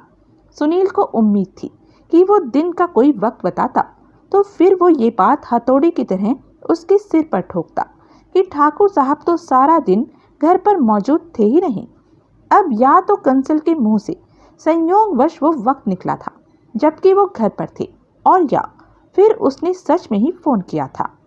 यानी कि प्रत्यक्षता वो बोला, आपने अपना ये करारा जवाब कि अगर उन्होंने आप पर कोई उल्टा सीधा इल्ज़ाम लगाया तो आप उन पर मानहानि का मुकदमा कर देंगे, उन्हें तब दिया जबकि आपको गारंटी हो गई थी कि चौहान की चिट्ठी का अस्तित्व समाप्त हो चुका था। मिस्टर, कंसल सख्ती से बोला, उस चिट्ठी का बार बार जिक्र करके तुम एक फर्जी कहानी को हकीकत नहीं बना सकते। सोमवार रात को अपनी मौत से पहले ठाकुर साहब ने अपनी स्टडी में एक खास मेहमान को रिसीव किया था। फिर वो मेहमान आप थे? ये तुम मुझसे पूछ रहे हो या मुझे बता रहे हो? पूछ रहा हूँ। जब पूछने के वक्त नहीं पूछा तो अब क्यों पूछ रहे हो? क्या मतलब? तुम तो अखबार में इस बाबत मेरा नाम छाप भी चुके हो। वो तो एक संभावना के तौर पर छापा गया था, और फिर यूं छपने वाला नाम अकेले आपका तो नहीं था। मैं नहीं था ठाकुर का खास मेहमान। जो बात आप ठाकुर साहब से फ़ोन पर हुई बताते हैं, शायद वो असल में रूबरू हुई हो और खून खराबे की नौबत शायद इसलिए आई हो कि चौहान की चिट्ठी चोरी हो जाने के बावजूद ठाकुर साहब विश्वनाथ जोशी का केस खुलवाने से बाज नहीं आ रहे थे।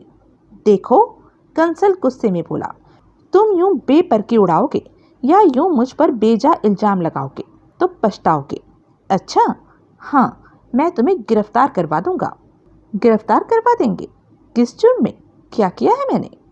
तुम मुझे हैरेस करने की कोशिश कर रहे हो, तुम मुझे खौफ जदा करने की कोशिश कर रहे हो ताकि तुम मुझे ब्लैकमेल कर सको।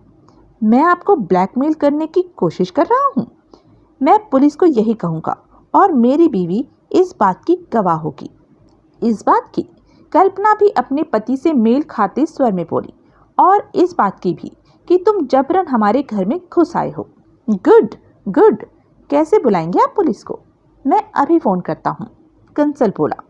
आप खातिर जमा रखिए, आपका ये काम मैं किए देता हूँ।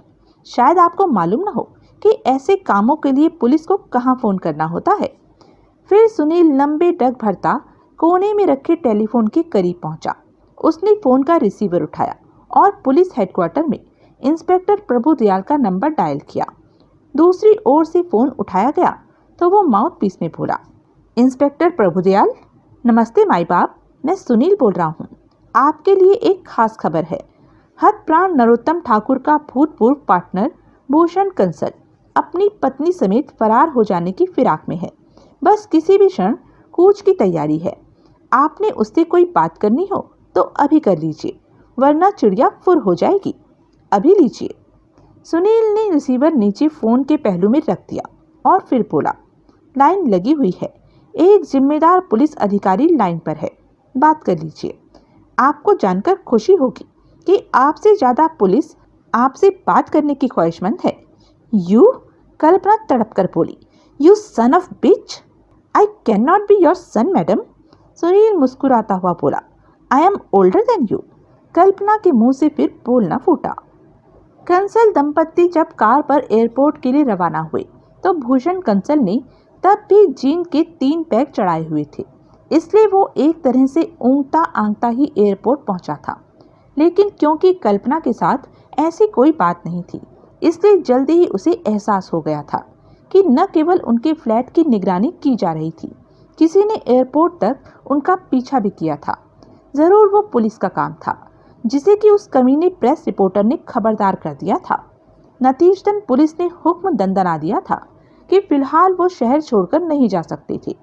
बम्बई में शादी की जोरदार दुहाई देने पर वो इतना पिघले थे कि उन्होंने दोनों में से एक जने को शादी पर जाने की इजाज़त दे दी थी। एयरपोर्ट पर पति को सी ऑफ करके और अपनी टिकट का रिफंड क्लेम करके जब वो फारिग हुई तो उसने एयरपोर्ट के एक पब्लिक बूथ से एक नंबर डायल किया। कोई जवाब न मिला। फिर वो कार पर वापस अपने घर लौटी, बस सतूर उन्हीं 2 जनों की निगरानी में जो कि एयरपोर्ट पर भी उनके पीछे गए थे। 1 घंटे बाद वो पैदल घर से निकली और लापरवाही से चलती हुई मोड़ के जनरल स्टोर पर गई। 5 मिनट बाद वो 100% गारंटी के साथ वापस लौटी कि उसकी निगरानी जारी थी। फ्लैट में पहुंचकर उसने फिर पहले वाले नंबर पर फ़ोन किया। कोई जवाब न मिला।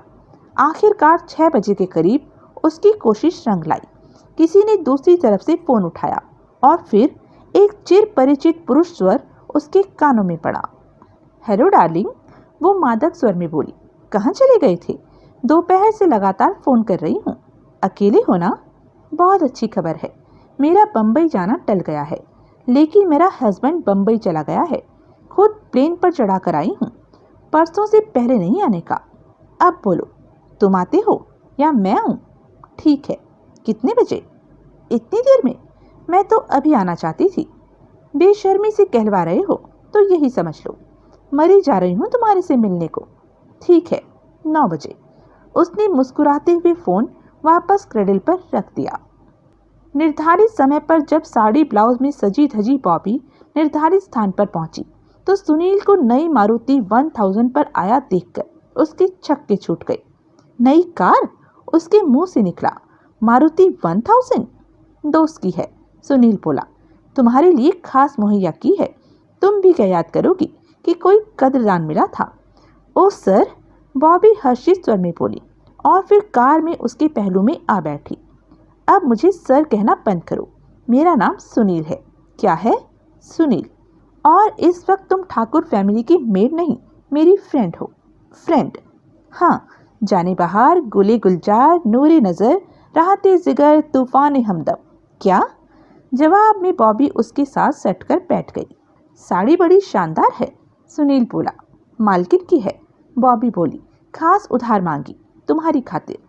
जैसे मैंने कार उधार मांगी, तुम्हारी खातिर?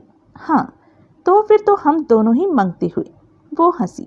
सुनील ने कार आगे बढ़ाई और फिर बोला, कहाँ चले? जहाँ मर्जी, बॉबी मिश्री खुले स्वर में बोली। सुनील उसे नगर के 5 स्टार होटल शाहजहां के शानदार रेस्टोरेंट मुमताज में ले आया। ये तो बहुत शानदार जगह है, बॉबी बोली। पहले कभी नहीं आई यहाँ? सुनील यूं बोला जैसे तफरी के लिए शाम को किसी उम्दा जगह जाना बॉबी की रोजमर्रा की रूटीन हो। नहीं, बॉबी बोली, ऐसी जगह तो मैंने फिल्मों में ही देखी है। यहाँ तो बहुत पैसे लगते होंगे हर चीज के। पैसे की क्या औकात है तुम्हारे सामने? बॉबी उसके कंधे से लिपट गई। वो एक कोने की मेज पर जा बैठे तो सुनील बोला, कभी कॉकटेल पी है? 1-2 बार चोरी से पी थी, बॉबी संकोचपूर्ण स्वर में बोली। कोठी में पार्टी थी, एक आध घूंट भर लिया था। मजा आया था? चक्कर आया था। वो घटिया कॉकटेल होगी, आज मैं मंगाता हूँ, पी के देखना, मजा आएगा। सुनील ने उसके लिए शैंपेन कॉकटेल और अपने लिए फिस्की मंगाई। चीयर्स, वो बोला। बॉबी ने भी गिलास से गिलास टकराकर चीयर्स बोला। उसने गिलास को होठों की तरफ बढ़ाया, ठिठकी और फिर आशंकित भाव से बोली, नशा तो नहीं हो जाएगा? कुछ नहीं होगा, मेरा जिम्मा। बॉबी ने झिझकते हुए एक घूंट भरा। कैसी लगी? सुनील बोला। बढ़िया, वो अपने मोतियों जैसे दांत चमकाती हुई बोली। हैरानी है, सुनील सावधानी से शब्दों का चयन करता हुआ बोला। किस बात की? तुम्हारी इतनी फ्रेंड है, फिर भी तुम्हें कोई ऐसी जगह लेकर नहीं गया? इतने क्या दर्जनों में हैं? तो कितने हैं? तुम हो भाई, मेरे अलावा। तुम्हारे अलावा जो है वो मुझे इस घड़ी यहाँ देख ले तो जल ही मरे। कौन? वो जिसने कल रात हमें लेटर बॉक्स के पास खड़े बातें करते देखा था, जो पार्क की दीवार के परे से हमारे पर जासूसी कर रहा था। हाँ, बताओ तो, उसे ऐसा करना चाहिए था। मैं क्या उसकी जर खरीद लौंडी हूँ? अब क्या किसी से 2 बातें कर लेने पर भी पाबंदी होती है? वही तो। वैसे था कौन वो?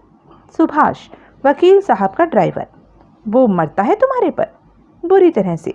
वैसे था तो वो कृष्णा का दीवाना, उसी की फिराक में आता था। लेकिन एक बार मेरे ऊपर निगाह पड़ते ही पट्टे ने ऐसा पलटा खाया कि बस। वो हंसी, चकर घिन्नी बन के रह गया। तुम हो ही ऐसी, तुम्हें तो अमिताभ बच्चन देख ले तो उसका ईमान डोल जाए।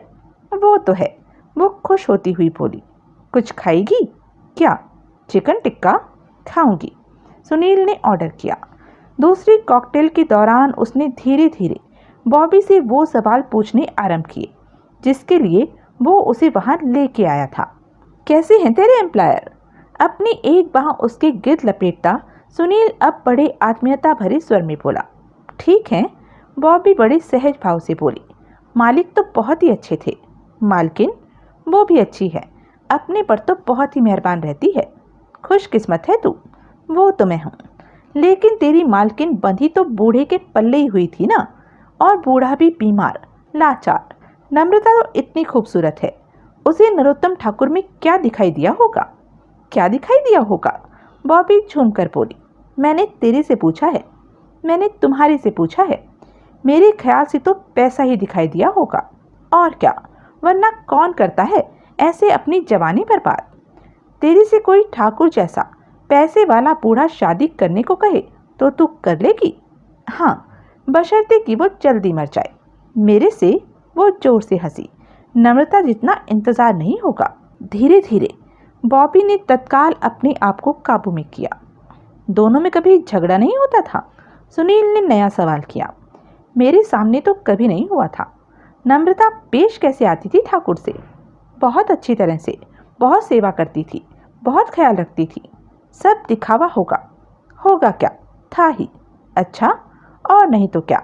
निष्ठावान पत्नियां क्या अपने पतियों की जासूसियां करती हैं? नम्रता अपने पति की जासूसी करती थी। कम से कम एक बार की तो मैं खुद गवाह हूँ। क्या हुआ था उस बार? सुनो। शनिवार सुबह ठाकुर साहब की कुरियर से एक चिट्ठी आई थी जो राम मिलन ने उन तक बेडरूम में पहुंचाई थी। वो चिट्ठी ठाकुर साहब के हाथ में ही थी कि नम्रता आ गई थी। तब ठाकुर साहब ने वो चिट्ठी फाड़कर रद्दी की टोकरी में डाल दी थी। बाद में ठाकुर साहब जरा नीचे स्टडी में गए थे तो नम्रता तत्काल उनके बेडरूम में पहुंची थी और उसने टोकरी में से चिट्ठी के तमाम टुकड़े बीन लिए थे। बाद में मैंने उसे उन टुकड़ों को तरतीबवार सेलो टेप से चिपकाते देखा था। कहाँ देखा था? नम्रता के बेडरूम में। कैसे देखा था? दरवाजे की चाबी के छेद में आंख लगाकर। वो हंसी। जासूस की जासूसी कर दी मैंने। सुनील ने हैरानी से उसकी तरफ देखा। दरअसल वो फिर हंसी। मैं उसे रद्दी की टोकरी में से टुकड़े बीनती देखकर ये जानने को उत्सुक हो उठी थी कि वो उन टुकड़ों का क्या करने वाली थी। बड़ी खतरनाक हरकतें हैं तेरी। मैं खुद क्या कम खतरनाक हूँ? मजाक कर रही है? हाँ, उसने बड़ी सादगी से कबूल किया। ये कोठी में ठाकुर साहब का और नम्रता का एक ही बेडरूम नहीं है? नहीं, पहले कभी रहा हो तो रहा हो। जब से मैं वहाँ हूँ तब से नम्रता अलग बेडरूम में सोती है। यानी कि शादीशुदा होती भी कुमारी कन्याओं जैसी ही जिंदगी थी तुम्हारी मालकिन की। यही समझ लो। फिर तो अपनी दिलजोई का कोई सामान किया ही होगा उसने। क्या मतलब? सोच, जो सुख एक नौजवान खूबसूरत लड़की को अपने बूढ़े बीमार खाविन से न हासिल हुआ हो, उसे हासिल करने के लिए वो दाएं बाएं नहीं झांकेगी। अच्छा, वो बात? हाँ, वो बात। तुम क्यों पूछ रहे हो? वो संदिग्ध भाव से बोली। तुम्हारा नम्रता से क्या लेना देना? कुछ नहीं, मैं तो यूं ही पूछ रहा हूँ। और फिर तेरी बातें सुनना मुझे अच्छा लगता है। इतनी सुरीली आवाज़ है तेरी। तू बोलती है, मेरे कानों में घंटियां बजने लगती हैं। वो खुश हो गई। बाकी बात का क्या है? सुनील लापरवाही दिखाता हुआ बोला। तू नम्रता की बात नहीं करना चाहती तो हम माधुरी दीक्षित की बात कर लेते हैं, जूही चावला की बात कर लेते हैं। नहीं नहीं, तुम जिसकी मर्जी बात करो। तो फिर है कोई तेरी मालकिन का बॉयफ्रेंड? पता नहीं। वैसे श्याम भैया के चर्चे तो सुनने में आते ही हैं उस घर में। श्याम भैया जिसे ठाकुर साहब ने खड़े पैर घर से निकाल दिया था? हाँ, लेकिन कहते हैं कि वे ही नम्रता के पीछे पड़ा रहता था। नम्रता का उससे कोई लेना देना नहीं, कहते तो यही हैं। लेकिन पहुंचा तो फिर हुआ है वो कोठी पर। इस बार वो पंकज के चक्कर में लगता है। अच्छा, अजीब आदमी है ये श्याम भैया। कभी इस करवट कभी उस करवट, कभी इस करवट कभी उस करवट। बॉबी ने बड़े रंगीन लहजे में दोहराया। कभी इस करवट कभी उस करवट। दीवाना गया दामन से लिपट। पंकज की तो सुना है कई दीवाने हैं। हाँ हैं, हर वक्त मक्खियों की तरह भिनभिनाते रहते हैं उस पर। एक वो कुंवर जी हैं जिसकी वजह से घर में इतना कोहराम मचा था।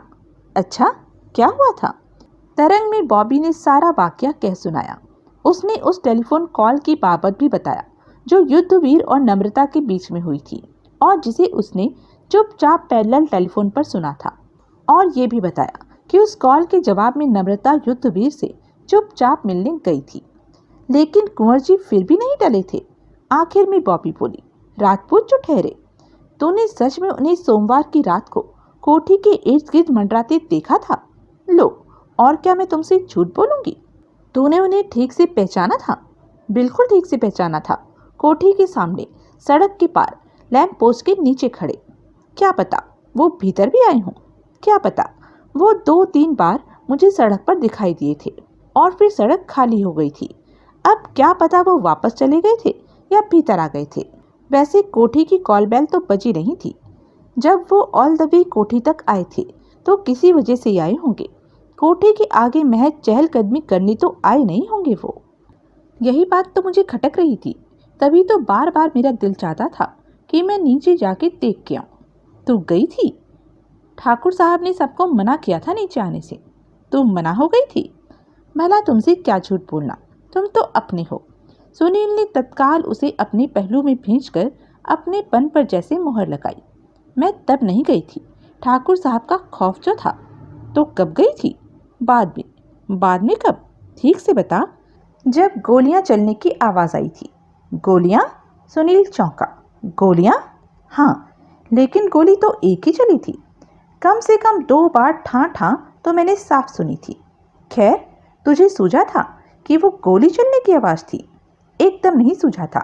पहले मैंने ये सोचा था कि वो सड़क पर से आई किसी ट्रक के बैकफायर करने की आवाज़ थी, लेकिन फिर रह रहकर मेरी आंखों के आगे बाहर सड़क पर मंडराते कुंवर जी का चेहरा फिर जाता था। बहुत देर जब्त किया था, लेकिन फिर मेरे से सस्पेंस नहीं बर्दाश्त हुआ था। फिर मैंने चुपचाप सीढ़ियां उतरकर नीचे जाकर आहट लेने की जुर्रत करने का फैसला किया था। फिर मैं दबे पांव सीढ़ियां उतरने लगी थी, लेकिन अभी मैं ड्योढ़ी तक पहुंचती सीढ़ियों के मोड़ पर ही थी कि मुझे स्टडी का दरवाजा खुलने की आहट मिली थी। मैं फौरन सीढ़ियों पर उकड़ू होकर रेलिंग की ओट में हो गई थी। तब इस ख्याल से मेरे हाथ पांव फूल गए थे कि शायद ठाकुर साहब ही स्टडी में थे, लेकिन तभी मुझे स्टडी के दरवाजे पर साड़ी पहने खूबसूरत लड़की दिखाई दी थी, जो कि मेरे देखते ही देखते ड्योढ़ी पार करके बाहर का दरवाजा खोल के वहां से कूच कर गई थी। उस लड़की ने तुझे नहीं देखा था? उसे अपनी सुध-बुध कहाँ थी? वो तो यूं बदहवास थी, यूं आतंकित थी, जैसे स्टडी में भूत देख लिया हो। उस वक्त तुझे मालूम था वो कौन थी?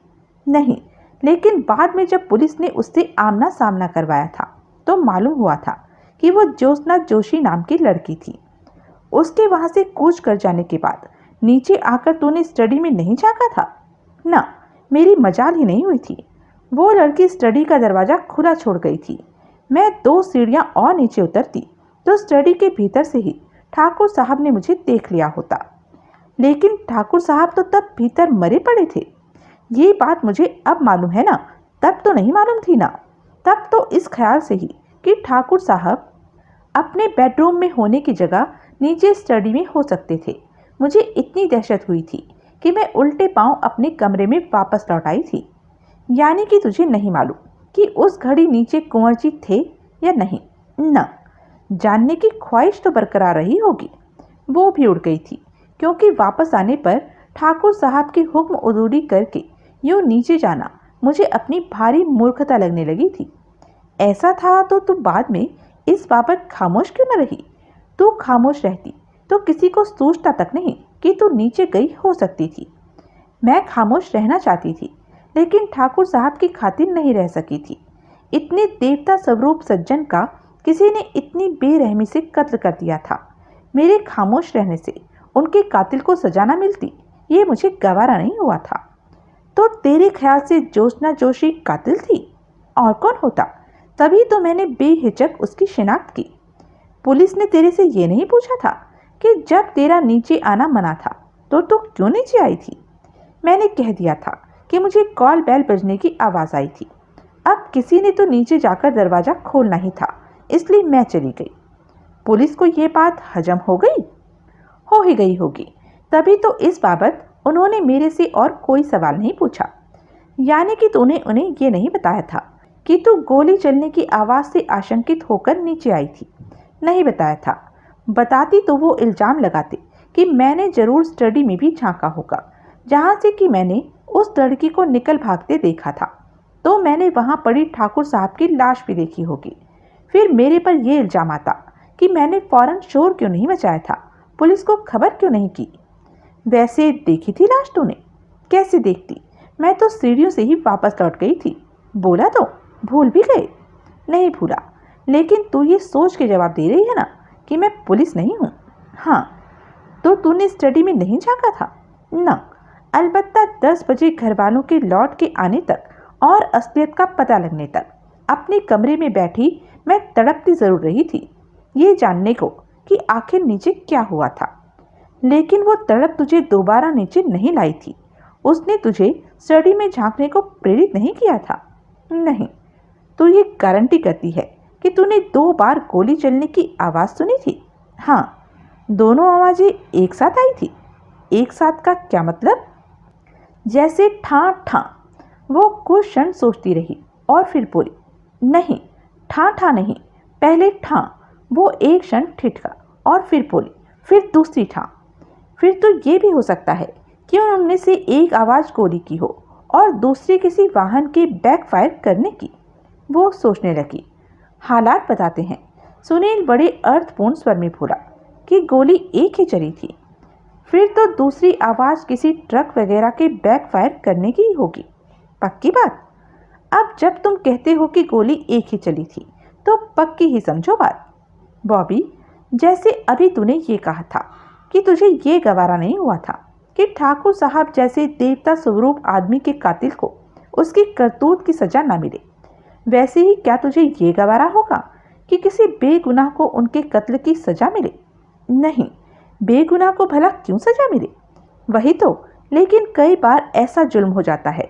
अब मेरा सवाल ये है जाने जिगर कि अगर ये बात तेरे अख्तियार में हो कि किसी बेगुनाह को सजा ना मिले, तो तू उस अख्तियार का इस्तेमाल करेगी?